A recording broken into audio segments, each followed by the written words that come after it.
Hello, everyone, and welcome to the Masterpiece Lounge. I am your hostess, certified life coach, author, and speaker, Chrisnatha, and we are back with another segment. And I am so excited, guys, because I love this topic. You all know I love community, and so we're going to be talking about that today. And so grab your notepad, grab your pen, grab your device. I'm going to be sharing some nuggets that I'm sure you're going to love. And so I'm going to give you a moment just to let me know where you're tuning in from. Drop that down in the chat. And welcome if it's your first time. This is our corner of the internet where we have really insightful and amazing conversations that help push our personal and professional lives forward. And if you are a returnee, welcome back. I am excited to see you as well. And so I'm going to give you another second to do that. And then we're going to jump right into all of the goodness that we have for you today. I'm super excited. Community is so important to me. I believe that I am who I am. I've been able to accomplish the things I've been able to because of community. And so today we're going to talk about the power of building a faith-centered support system. We need support. And faith-centered support is even better, right? But we need support in any aspect of business that we have. We need support and we need community. We are not an island and we aren't meant to do this by ourselves. And so we need each other. Okay, ladies. And so it's time that we get together. And so I want to talk about the importance of community and support, right? As we are establishing our businesses and growing our businesses. But also, if you feel like you don't have that support, you can start your own community of women. And then at the end, I have an amazing, amazing offer for you. So stay tuned. All right. So again, talking about building a faith-centered support system and community for business growth is going to involve intentional steps. And these steps are going to support an environment that aligns with our shared values and our beliefs. Okay. So we're going to talk about how to do that. And so I have some steps for you. Okay. So we're going to jump right in because we have quite a few. Number one is to clarify the purpose and the vision. So any community or support system that you are entering into, you want to ask yourself, what's the purpose and vision for this community? And do I fit into that? Is that what I'm looking for at this point in my life, right? And also, it's important that the community articulates how faith and business growth intersect within the community's mission, if that is important to you. Okay. For instance, for me, it's important to me that I am able to grow in business, able to grow as a woman of faith, but also if those worlds can align, right? That would be even more amazing. Because we talked about in our last segment, we want to do everything with integrity. Okay. And so number two is identify and understand your audience. So if you are building a community for women or business owners or ladies to be a part of, you want to understand and identify your audience. Who are you speaking to? Who are you seeking out? Who are you helping, right? Who's your ideal audience? So identify your target audience for your community. Consider their faith background. You got to consider it, how that aligns, right? If that's something that's part of the mission. The business interests of the ladies that you are targeting, what their goals are, and understand the unique needs and challenges that they may face, right? Whether it's faith, business, and integrating the two. And if you're looking to be a part of a community, you also want to make sure that they understand your needs and some challenges that you face, and if that's a good fit for you as well. Number three is creating a platform for connection. If you are creating a community, maybe this can be an extension of your business, right? A movement, a ministry, something that God has laid on your heart, is to create a community or something you've been considering doing. It's possible. You can do it. And so create a platform for connection. People want to connect. We want to be a part of something. We want to belong. So establish a central platform for the community. What is the platform that you're going to be using? Is it going to be a website? Is it going to be a social media group? Is it going to be a forum? Right? There's so many things to consider. Is it a Facebook group? Is it a Slack group? Right? Are we using another platform? And is it user friendly? So there's a couple questions to ask yourself. Choose a platform that facilitates communication, collaboration, and resource sharing, because people need resources and they love resources in community, because there's always some information sharing, which is always great, and an opportunity to collab, as well as communication and how that works. And if you are a part of or looking for a community to join, you want to make sure that the platform that that community is using, that it's something that you can navigate, that there's communication and resource sharing in there as well. Number four, promote inclusivity and diversity. So you want to make sure that people feel included, in the community that you're creating. There's so many of us, we have different walks of life. And so we all have come from different places, right? But we can come together with a common goal, a common focus, a common value, and interest. And so keep that open for people with just coming from different places, but we can come together on this common goal and focus. Okay. So just keep that in mind, that when you're sharing information, when you're speaking, communicating within the community, that there are people in this community that have gone through different types of things. And so there has to be a level of sensitivity and empathy as well. I do want you to embrace diversity to enrich the community's perspectives and experiences. It's okay for us to not always have the same point of view, as long as it is respectful and shared with a level of integrity. I think that that's always welcome. Number five is organize faith-centered events. If your community is focused on intersecting business and faith, then you want to organize faith-centered events. What does that mean? In a virtual setting, it could be maybe a week of prayer, maybe a opportunity for a Bible study, maybe just some inspiration and some affirmations happening, right? And maybe you could use the word of God as the affirmation. So that's just a faith-centered event. But also you want to plan and host events that center around business as well. And so, for instance, Women's Month, maybe you want to focus on women that's made a great impact. You want to highlight them in their industry, but women in the group, right? And so now you have women in the community that are being highlighted for some of the work that they're doing. That's always exciting, as well. And it serves as some encouragement for them to keep pressing forward and excelling in their area of expertise. So these events can include seminars, workshops, networking sessions, virtual meetups, and even in-person events as well, that allow members to connect and learn. Even some virtual lunch and learns could be fun as well. So that's just something to keep in mind. Number six is to facilitate networking opportunities. It's important that we get to share what we do, right? And we could kind of keep that networking and business happening within the community. And so this is something, if you're joining a community, that you want to keep in mind. Is there an opportunity to network or for us to connect?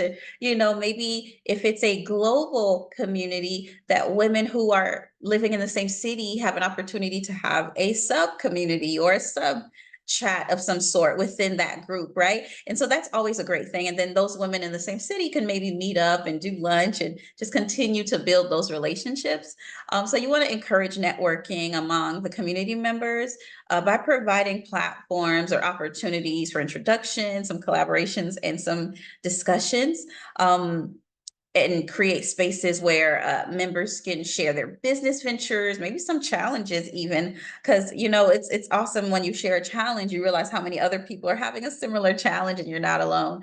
And even some success stories as well, because we don't just want to hear about the challenges, we want to celebrate when other people are having a really awesome wins as well.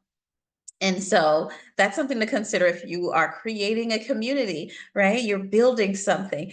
But also if you're looking to join something, man, are there opportunities within this community to network? If that is important to me, right? And if that is, then you want to consider that and keep that in mind as well. Number seven, with building your community, is to share inspirational stories. Some may call it a case study, some may call it a success story, but we want to hear it. Or we can just call it a plain old testimony, right, within the community that highlight the intersection of faith and business, if that's what the community is about, and feature members who have successfully integrated their faith principles into their entrepreneurial journey or their business. Because this now shows the other members of the community, this is possible. I don't have to forget about my integrity, forget about my faithfully when I'm operating in my business. I get to integrate the two. And this is an example of how, right? And so when we have representation, when we're able to see someone's story, that's encouragement for us to know that we can do it as well. Okay. And also communities that you're joining. Are they sharing some success stories, some wins from the ladies in the group, some awesome testimonies from the events, past events they've had, right? You want to see some of that. And that's just something to keep in mind if that's important to you. Number 8 is to offer mentorship and peer support.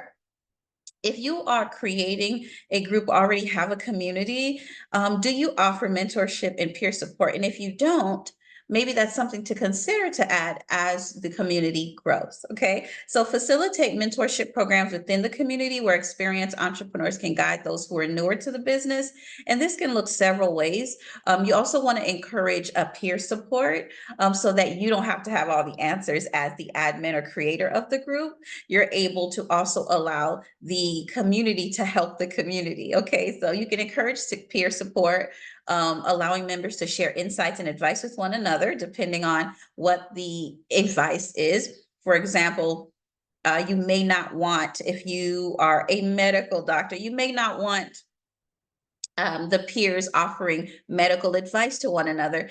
But, maybe if you're in a wellness, admin of a wellness community, maybe it's okay to offer some things to add to their self-care, right? So that's just something to think about.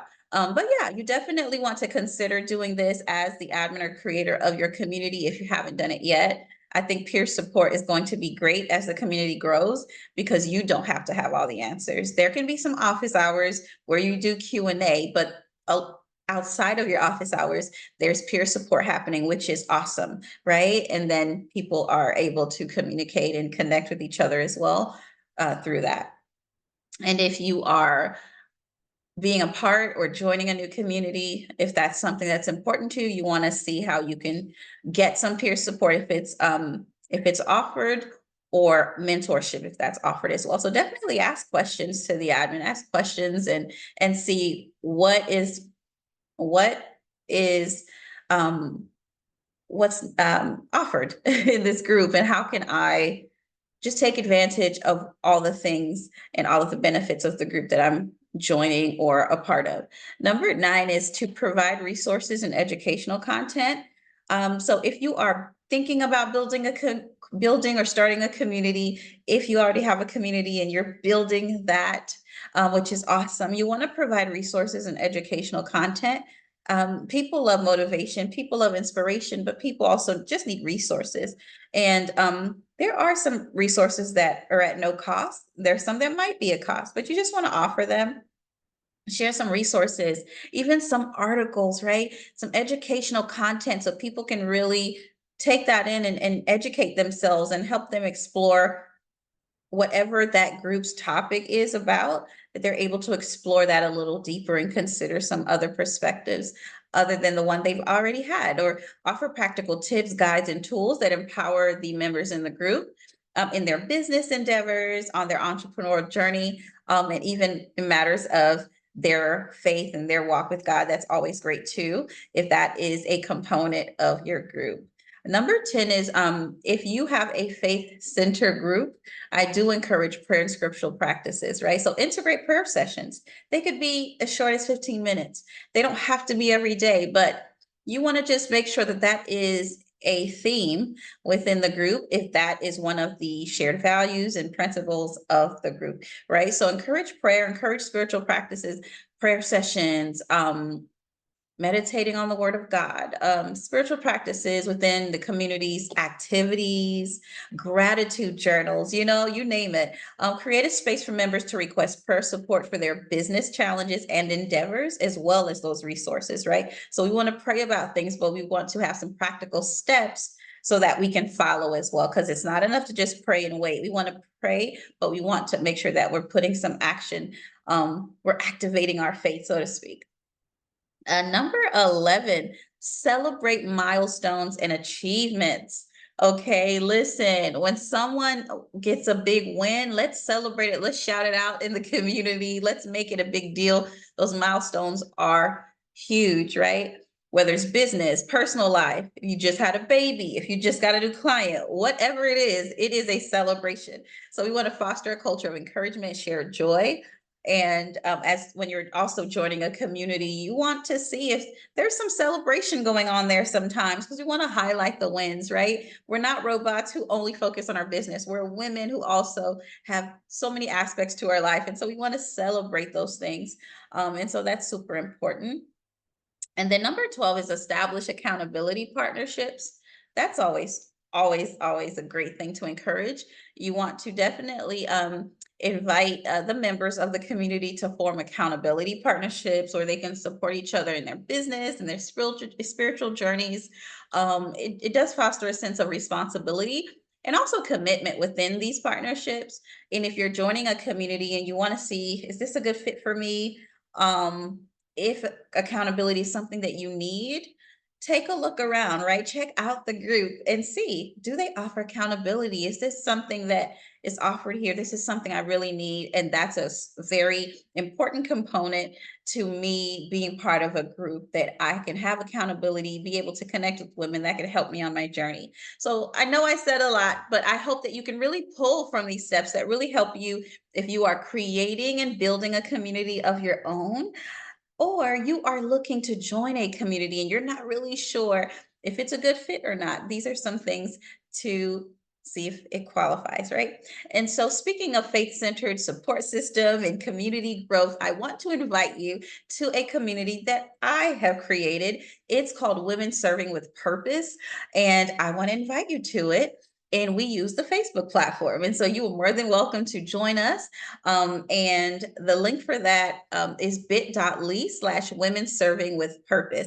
And I'll also make sure that it's in the chat as well. And so we welcome you to join our community. Guys, thank you for hanging out with me today in the Masterpiece Lounge, the most lit corner of the internet. Okay. And I will be back same time, same place, and next week. And so I look forward to seeing you then as well. Thank you for hanging out with me, and I will see you then. And until then, be well.